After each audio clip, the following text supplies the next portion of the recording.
Assalamualaikum, salam sejahtera penonton Bina Upaya Guru di saluran Didik TV KPM bersama saya Nisa K, di mana pada program ini kita memaparkan kemajuan guru, perjalanan beliau sama ada nak menjadi guru biasa, nak jadi pensyarah mahupun yang nak berkhidmat di bahagian pentadbiran. Satu lagi episod yang mana kita akan membincangkan sebuah topik yang sangat-sangat menarik, memperkasakan pemimpin sistem dalam pembangunan pendidikan di Malaysia. Jadi kita nak membincang tentang program pembangunan pemimpin sistem yang mana bertugas di bahagian KPM, JPN mahupun PPD, dan ianya satu usaha yang dilaksanakan untuk kita memastikan pemantapan kepimpinan yang berterusan khususnya untuk membangunkan keupayaan dan juga kompetensi PPP. Jadi pelaksanaan program ini berada di bawah inisiatif 111 Pembangunan Profesionalisme Pegawai Perkhidmatan Pendidikan, dan bersama-sama dengan saya untuk membincangkan tajuk kita hari ini, kita jemput Puan Hazura Abdul Rahim yang merupakan Ketua Jabatan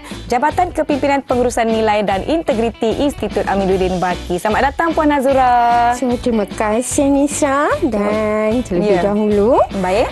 Assalamualaikum dan salam sejahtera semua kepada penonton-penonton kita. Baik, Puan, terima kasih Puan kerana bersama-sama dengan kita pada hari ini. Saya kira banyak yang kita nak kupas bersama-sama, yang kita nak kongsikan dengan penonton-penonton di luar. Kita nak berbalik kepada tajuk yang kita nak bincangkan pada hari ini.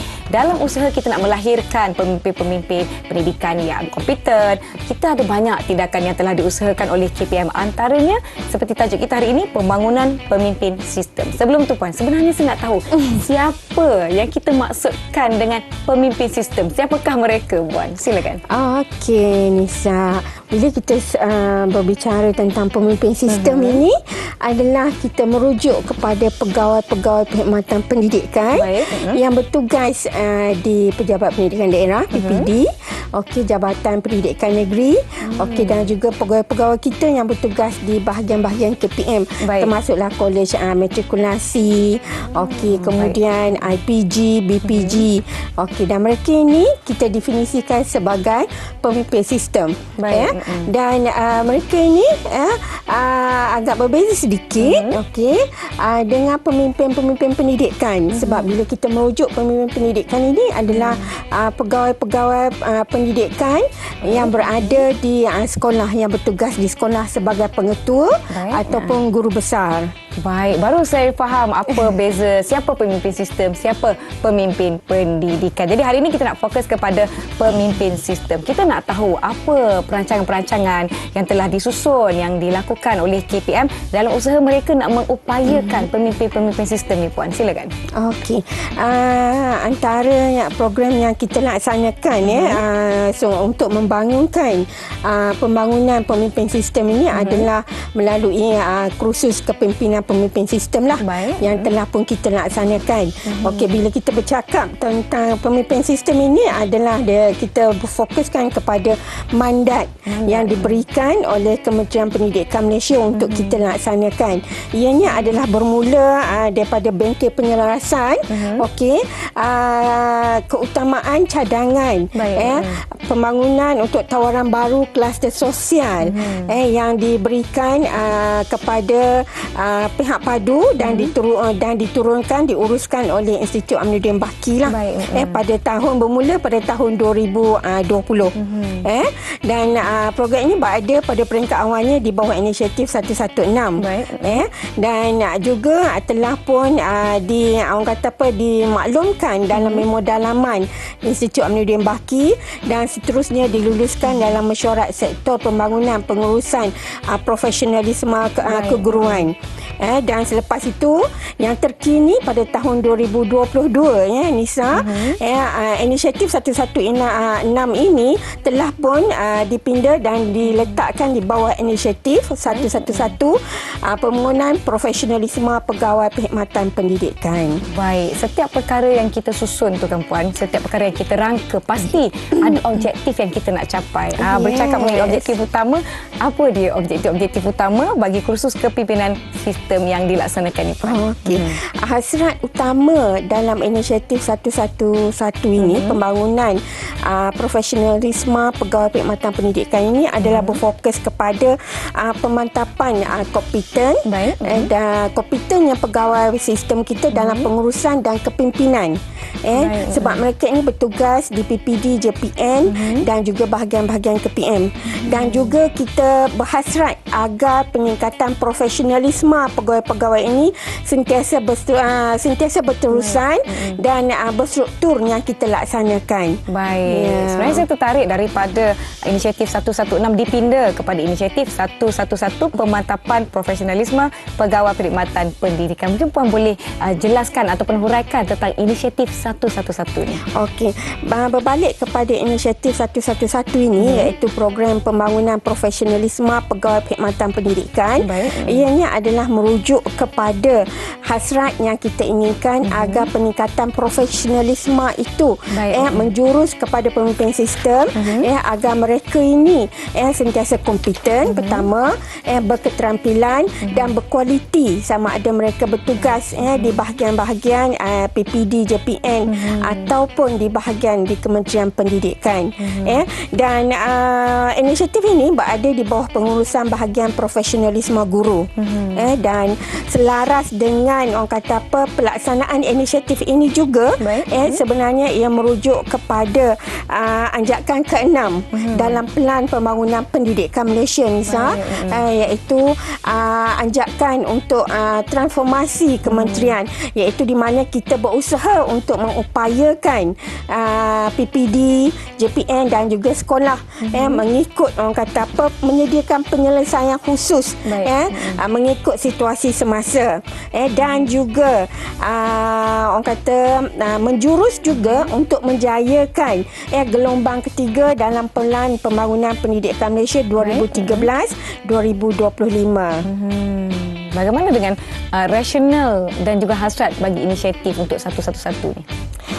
Rasionalnya adalah untuk orang kata apa menghasilkan pegawai kita yang berkualiti lah, kompeten dalam melaksanakan tugas mereka di peringkat-peringkat bahagian PPD, sebab mereka ini secara tidak langsungnya akan berurusan balik semula bersama dengan pemimpin-pemimpin pendidikan dan that's why kita kata pembangunan pegawai-pegawai pemimpin-pemimpin sistem kita ini adalah secara berstruktur dan berterusan. Sebab mereka ini akan sentiasa melaksanakan peranan mereka bersama dengan pemimpin-pemimpin pendidikan. Baik, saya pasti setiap perancangan yang dilaksanakan oleh KPM itu untuk memastikan pegawai di segenap lapisan itu pegawai yang kompeten, yang berkualiti dan dapat memberikan khidmat yang terbaik. Baik, kita nak berhenti rehat seketika. Yang di rumah, janji kembali selepas ini ke Bina Upaya Guru di Didik TV KPM.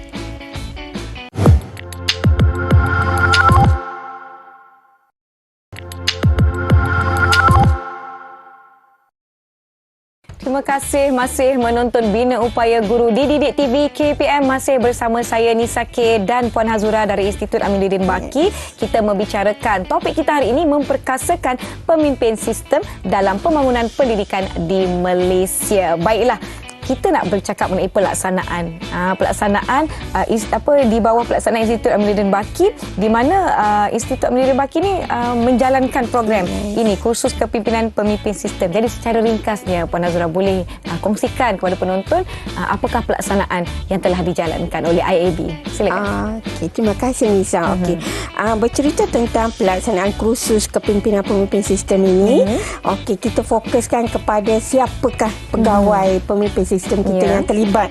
Okey, kebanyakan pegawai yang terlibat ini adalah pegawai-pegawai yang berjawatan dan mereka ini adalah pemimpin sistem yang bergrade 44 dan juga 48 bergrade hakiki lah. Dan mereka datang dengan package sebagai jawatan mereka adalah ketua penyuluh pengarah kanan, ketua unit, ketua jabatan. Dan mereka bersama dengan kita lah dalam sesi kursus ini. Dan fokus utama kursus ini adalah untuk peningkatan profesionalisme lah dan juga generic functional fungsi mereka, peranan mereka dan juga kompetensi daripada segi aspek generik sama kita turut bangunkan kepada pemimpin ini. Dan kebanyakan pemimpin ini fokusnya kita berikan mengikuti kursus ini selama 4 minggu. 4 minggu. Lebih kurang sebulan lah. Mereka bersama dengan IAB. Iaitu bermula dengan minggu pertama mereka perlu mengikuti pembelajaran. Kemudian latihan seminggu. Sesi bersemuka yang kebanyakan kita adakan di luar lah. Dan seminggu lagi mereka akan pulang ke organisasi untuk melaksanakan program ataupun projek. Dan seminggu lagi, minggu yang terakhir, minggu yang keempat itu mereka akan menyiapkan laporan. Dan konten kandungan sub-sub modul yang kita sampaikan kepada pemimpin sistem ini lebih berfokuskan kepada pembangunan kompetensi dan juga fungsional mereka lah sebagai pemimpin sistem. Dengan harapan apabila mereka ini kembali ataupun pulang semula ke organisasi, mereka berupaya untuk membangunkan kompetensi mereka. Antara sub-modul yang kita sampaikan kepada pemimpin sistem ini adalah berkaitan dengan nilai dan perundangan. Kemudian pengurusan keuangan, Nisa, pengurusan sumber manusia, dan satu lagi yang sangat penting di sini kita lihat kepada konsultasi dan runding cara. Sebab pemimpin-pemimpin sistem ini akan sentiasa bersama dengan pemimpin-pemimpin pendidikan, dan mereka perlukan skill dan juga kemahiran bagaimanakah communication mereka dalam mereka melaksanakan konsultasi dan runding cara dalam aspek pembangunan pendidikan bersama dengan pengetua dan juga guru besar. Selain itu ada satu lagi modul iaitu sistem pengurusan kualiti organisasi. Maknanya mereka di sini akan didedahkanlah dengan bagaimana proses pengurusan kualiti di organisasi itu perlu mereka kuasailah kemahiran ini. Baik, selama 4 minggu mereka bersama IAB, adakah 4 minggu itu mereka ni adalah mereka yang bergrade hakiki kan? Jadi mereka tidak berada di pejabat untuk tugasan mereka bersama dengan IAB. Tidak juga. Sebabnya minggu pertama tu mereka melaksanakan pembelajaran. Sewaktu mereka berada di pejabat mereka masing-masing lah. Cuma seminggu sahaja mereka bersama dengan kita, dengan pegawai IAB sewaktu sesi bersemuka. Yang selebih 3 minggu lagi tu mereka berada di organisasi untuk melaksanakan tugasan projek mereka lah. Baik, bercakap mengenai pelaksanaan kursus kepimpinan pemimpin sistem ini, ianya telah pun dilaksanakan sejak 2021 lagi di bawah Institut Aminuddin Baki. Mungkin Puan boleh kongsikan pengalaman sendiri berkaitan dengan program yang telah dilaksanakan ini mungkin tahun lepas. Pada tahun lepas sewaktu kita masih lagi berada dalam PKP, kita laksanakan program ini secara bersemuka online lah. Di atas talian dan pemimpin sistem yang terlibat ini adalah daripada Negeri Johor, Melaka dan juga Negeri Sembilan. Dan mereka mengikuti proses yang sama cuma berbezanya secara online lah. Daripada segi aspek tugasan pun mereka laksanakan seperti biasa. Dan sewaktu sesi perkongsian itu banyaklah mereka memaklumkan tentang peranan mereka sebagai pemimpin sistem, cabaran, isu-isu yang mereka hadapi sewaktu mereka melaksanakan.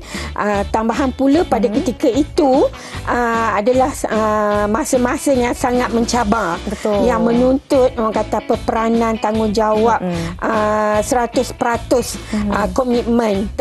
Sebab mereka tidak boleh bersemuka bersama dengan pemimpin-pemimpin pendidikan, dan mereka perlu melaksanakan sesi-sesi bimbingan, pemantauan dan sebagainya masih lagi berjalan seperti biasa. Dan itu merupakan satu cabaran lah pada masa itu. Saya fikir pandemik yang telah berlaku, saya pasti dalam pada kita nak melaksanakan sesuatu tu pasti banyak cabaran dan juga ada solusi-solusi yang pada awalnya sukar nak dicapai tapi akhirnya berjaya. Mungkin Puan boleh kongsikan pengalaman Puan sendiri melaksanakan program ini tahun lepas. Tahun lepas orang kata masa-masa yang sangat mencabar lah daripada segi aspek pelaksanaan. Tambah pula kita melakukannya secara di atas talian. Dan dan pada masa ketika itu juga pegawai-pegawai pemimpin sistem kita ini terlibat dengan PKP dan memerlukan komitmen mereka bersama dengan pemimpin-pemimpin pendidikan lah pada ketika itu, menyelia, mengurus dan sebagainya. Okey, antara cabarannya adalah kengkangan masa. Apabila salah satu kita melihat kepada keupayaan pemimpin sistem ini dalam melaksanakan tugasan projek strategi organisasi. Dan pada ketika itu juga mereka perlu menyiapkan penulisan artikel. Penulisan artikel memerlukan mereka memberi fokus daripada aspek penguasaan pengetahuan dan juga aspek ataupun kemahiran mereka membuat penulisan, writing, penulisan-penulisan yang berbentuk artikel ilmiah, dan mereka agak kurang masa mencukupi. That's why itu cabaran utamalah bagi pemimpin-pemimpin sistem kita pada ketika itu. Ya, saya pasti banyak pahit manisnya dalam nak melaksanakan kursus kepimpinan bagi pemimpin sistem ini, dan kita akan berbicara dengan lebih lanjut selepas ini. Kita rehat seketika, kembali ke Bina Upaya Guru di Didik TV KPM.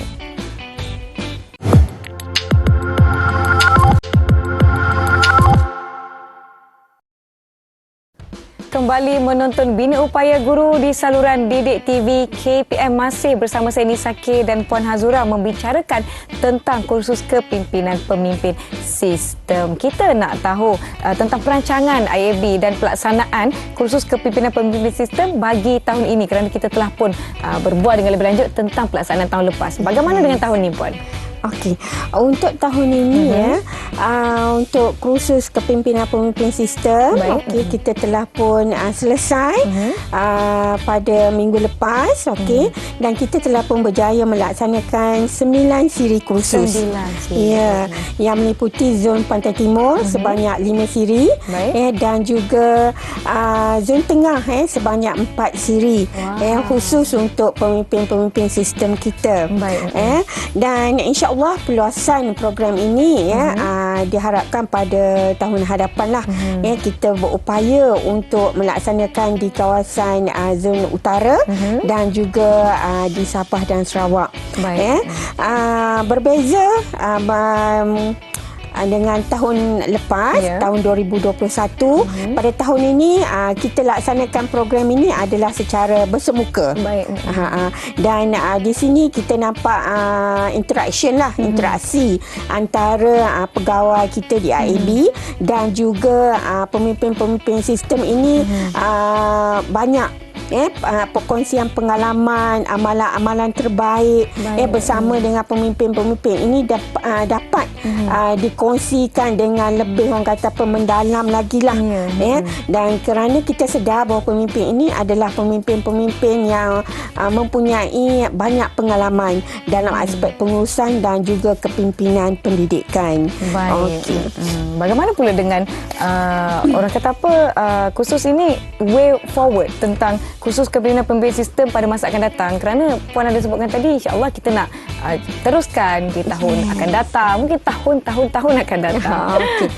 Way forward untuk program ini pertama, peluasan lah daripada aspek peluasan program yang seperti saya jelaskan tadi di kawasan zon utara yang melibatkan negeri Perlis, Kedah, Pulau Pinang dan juga sebahagian daripada Perak, dan juga ke Sabah dan Sarawak. Sebab kita perlu melaksanakan program ini untuk, orang kata proses pemantapan kompetensi pegawai-pegawai pemimpin sistem ini dilaksanakan secara menyeluruh. Di samping itu juga pegawai-pegawai kita yang telah pun selesai mengikuti program ini, mereka akan diberikan sijil kehadiran pertama, dan yang kedua sijil pencapaian, di mana kita melihat kepada peningkatan tahap kompetensi daripada hasil tugasan projek strategi organisasi, dan juga mereka juga terlibat orang kata satu lagi tugasan, iaitu pembentangan ulasan buku yang berkaitan dengan kepimpinan. Okey. Di samping itu juga kita juga mengharapkan KPI pada tahun hadapan pemimpin sistem ini akan terus meningkatlah. Pada tahun ini kita berupaya melaksanakan 9 siri kursus dengan berjaya menguruskan penglibatan pemimpin sistem kita seramai 230 orang. 230 Yes, 230 orang. Dan kita mengharapkan pada tahun hadapan kita berupaya meningkatkan lagi KPI kita dengan harapan pegawai-pegawai pemimpin-pemimpin sistem ini berupaya untuk menghadiri kursus ini dengan jayanya dan juga menyiapkan tugasan projek yang diberikan kepada mereka. Baik, Puan, sebenarnya kan dalam pada saya asyik mendengar penjelasan dan juga perkongsian tentang pemimpin sistem ni, sebenarnya tengok jam tu, Puan. Cemburu betul dia dengan kita. Dah nak habis masa. Jadi sebagai penutup harapan, Puan, yang Puan boleh kongsikan dengan penonton di Bina Upaya Guru. Okey, harapan daripada pihak Institut Amelia Baki dan juga Urusti lah yang menguruskan projek ini, program kepimpinan pemimpin sistem ini, agar kami berupaya untuk melaksanakan program ini dengan jayanya pada tahun hadapan, dan juga kita berupayalah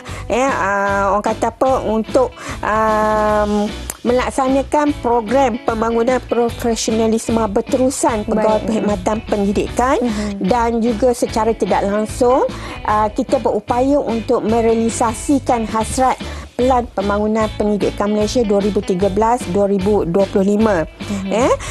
Dan juga harapan daripada kami juga program ini berupaya untuk melahirkan pemimpin-pemimpin sistem kita yang berprestasi tinggi dan juga untuk melestarikan menjayakan agenda pembangunan kepimpinan pendidikan di Malaysia. Baiklah, terima kasih Puan. Semoga hasrat-hasrat yang Puan sebutkan tadi tu tercapai dengan jayanya. Terima kasih Puan Hazura, Ketua Jabatan Kepimpinan Pengurusan Nilai dan Integriti dari Institut Amiruddin Baki, kerana bersama-sama berkongsi mengenai memperkasakan pemimpin sistem dalam pembangunan pendidikan di Malaysia. Penonton di rumah, semoga kita bertemu lagi di episod akan datang. Saya Nisa K. Terima kasih. Assalamualaikum.